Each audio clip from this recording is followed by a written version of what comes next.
14 жасқа дейінгі балаларға ата-аналармен бірге көруге ұсынылған.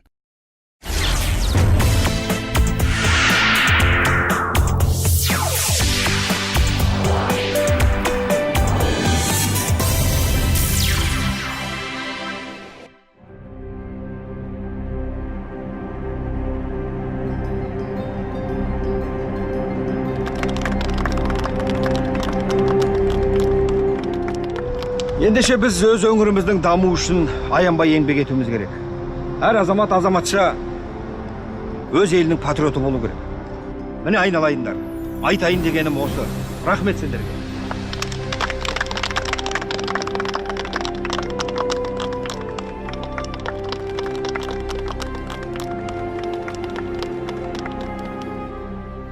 Қалай? Жақсы сөйледің бе? Жақсы. Керемет айттыңыз. Бұл жастарға патриоттықты біз үйретпегенде кім үйретеді? Солай ма? Әсіресе бүгінгі сөзіңіз жастардың бір санасында жүретіндей. Жақсы әңгіме. Рахмет. Расында да керемет айттың. Ассалаумағалейкум ағайын. Патриотизмнің атасы махаббат, яғни әкеге, анаға, бауырға, ауылдас, көршіге, парталас сыныптасқа деген махаббат. Міне, осынау махаббаттардан бастау алып, бірте-бірте ауыл, аймақ, ел, мемлекет деңгейіне ұласатын сезімді біз патриотизм деп атап жүрміз. Бүгін біз осы тақырып төңірегінде әңгімелесетін боламыз.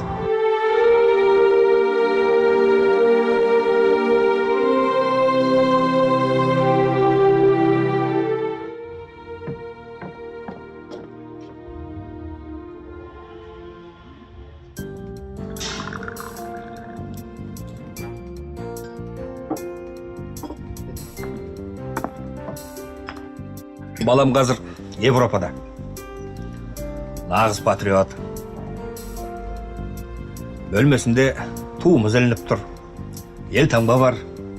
Әнұран тыңдайды. Шетелде жүрсе де туымызды жанынан тастамайды.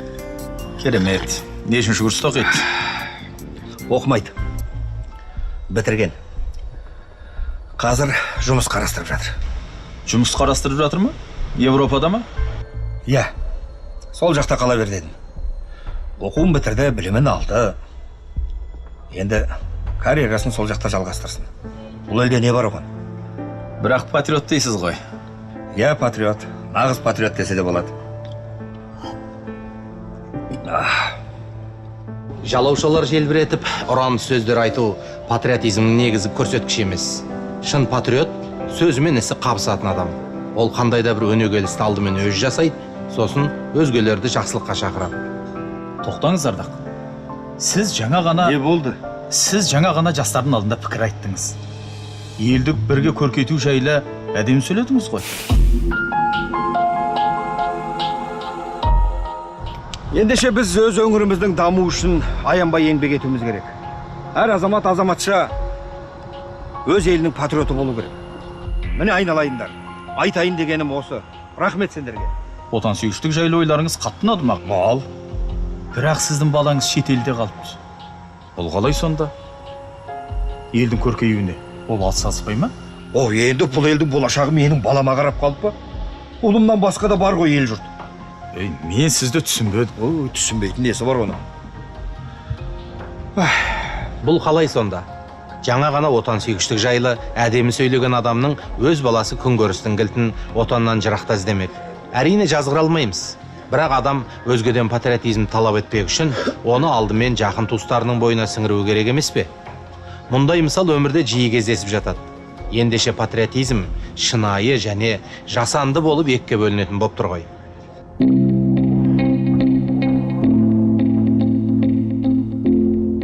Балам шетелде білімін алып болды. Жақында қолына дипломын алды. Енді не істейді?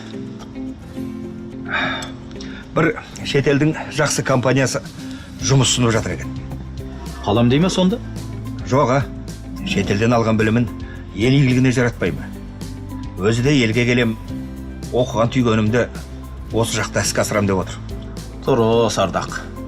Қазір шетелге барып алып, өз елін жамандап, таслақтыратындар да бар. Одан да сырттан алған білімін іштің игілігі үшін жұмсасаған екен. Өте дұрыс шешім. Өз елде сұлтан болғанша, өз еліңде ұлтан бол дейді ғой атам қазақ. Балам елге келеді, не көрсе де елмен бірге көреді.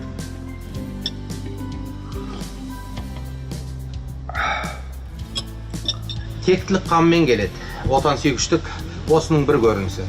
Сырт көзге өз еліңнің мінін айту патриоттық емес. Қазақта жаманын жасырып, жақсылығын асырып деген сөз бар. Яғни, қол сынса жең ішінде, бас жарылса бөрік ішінде.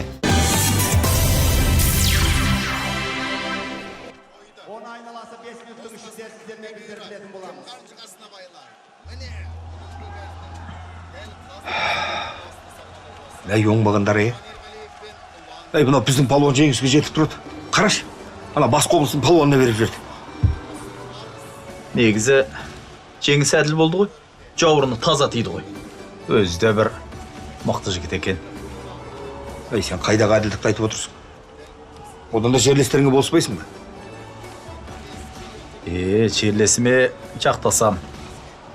Бірақ спорттың аты спорт. Егер жеңіс әділ болып тұрса, мен неге оны мойындамауым керек? Бұл да бір қазақтың батыры ғой. Сенің миың әбден ашып қалыпты ғой. Адам деген өз жерлесінде болушы еді. Сен сонда не? Басқа аймақтың палуанына болсасың ба?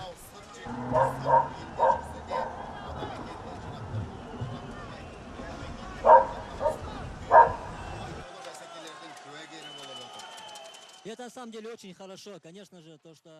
Расында патриоттық дегеніміз шетел ассаң жеріңді сағыну.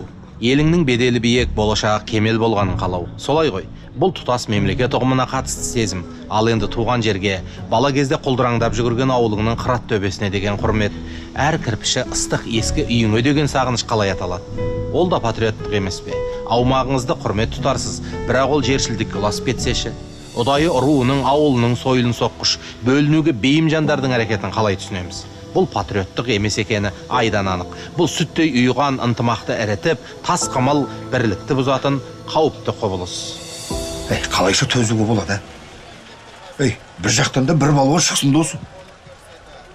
Қараш. Мына төрешілер сатылған. Сөз жоқ. Сатып алған. Әйтпесе не? Алауың бір керемет деймісің? Ардақ, сіз өзіңіз көріп отырсыз ғой. Біздің жігіт таза жеңілді. Жоқ, жеңілген жоқ. Төреші ана жеңген жігіттің ауылдасы шығар. Әлде руласы ма екен?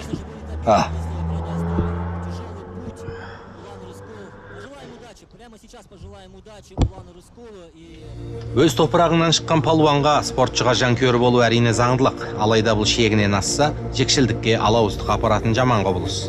Патриоттық тек аумақтық деңгейде түсінуге болмайды. Мейлі спортта, мейлі ғылым білім жарысында, қай өңірдің жампозы байқалса да, ол бір қазақтың баласы. Жігіт жеңілді бар. Айтпаңыз. Мейлі енді. Әйтеуір қазақтың бір балуан жеңді ғой. Әрине. Кім болса да өз ұланымыз. Ең бастысы төл өнеріміз, ұлттық спортымыз дамып жатыр. Құтты болсын.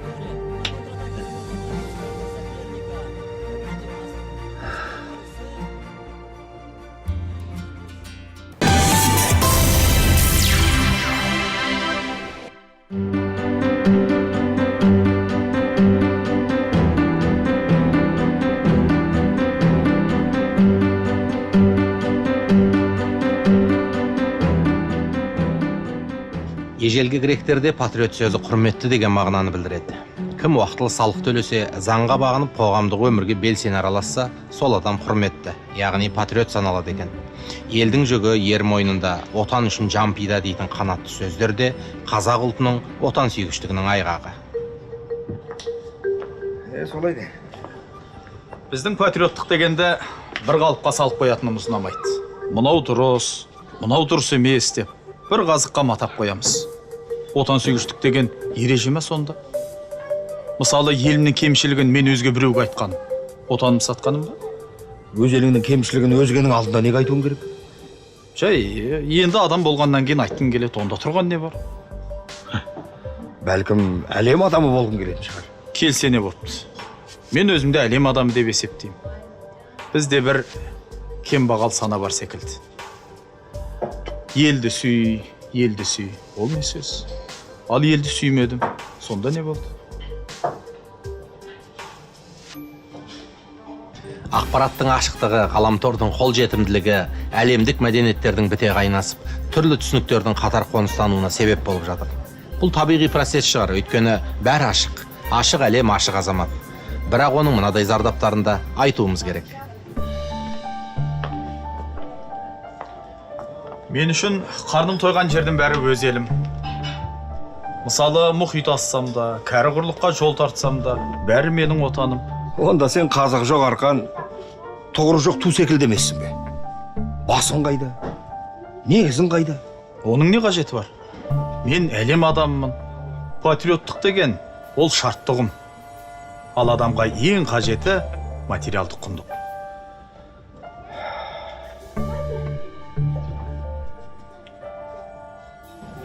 Міне көрдіңіз бе, патриот түсінігінің маңында бір-біріне кереғар түрлі дүниетанымдар өмір сүріп жатыр. Біреу отан сүйгіштікті ауыл, аудан немесе облыс аралық жол белгілері басталған жермен өлшейді. Ал біреу тіпті отан түсінігін жоққа шығарып, өзін әлем азаматымын деп санайды. Не істеу керек? Жарайды. Жарайды, сенікі дұрыс делік. Сен маған мынаны айтшы. Адам бір анадан туа ма, әлде оның екі анасы бола ма? Әрине бір анадан туады. Сұрағыңыз қызық екен. Ендеше адамның бір ғана отаны болады. Оған деген құрмет пен мақтаныш қанмен сіңеді. Әрине бұл тек ұранды сөзден құралмау керек. Қара дұрсын дүниелерден көрініс тапса да құты қашады. Мысалы, іш киімге тудың суретін салып сату патриоттық па? Әрине патриоттық емес.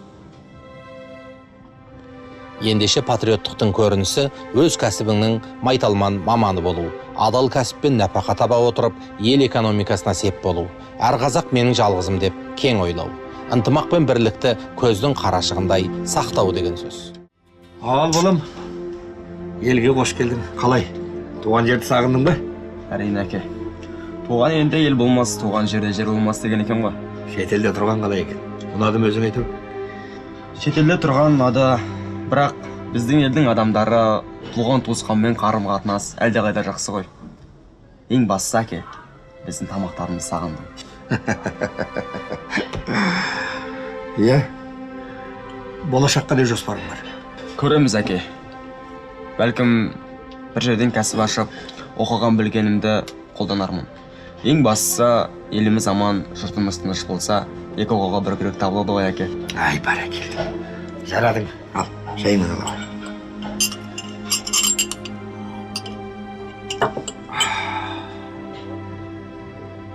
Қазақта туған жерге туың тік деген сөз бар. Бізге туған жерге ту тіктіретін қандай сезім? Патриоттық деген не? Бәлкім ол уайымсыз өткен балдәурен кезіңді сағыну шығар. Қуаныш пен қайғыңа ортақтасатын көршіңе деген ілтипатың шығар. Шомылған өзен көл, су ішкен құдықты көргенде кеудеңді қозғайтын тылсым сезім болар. Әлде осылардың жиылып кеп, жүрекке құйылып түскен сәті отанға деген, туған жерге деген махаббаттың белгісі ме екен? Ойланып көрдіңіз бе?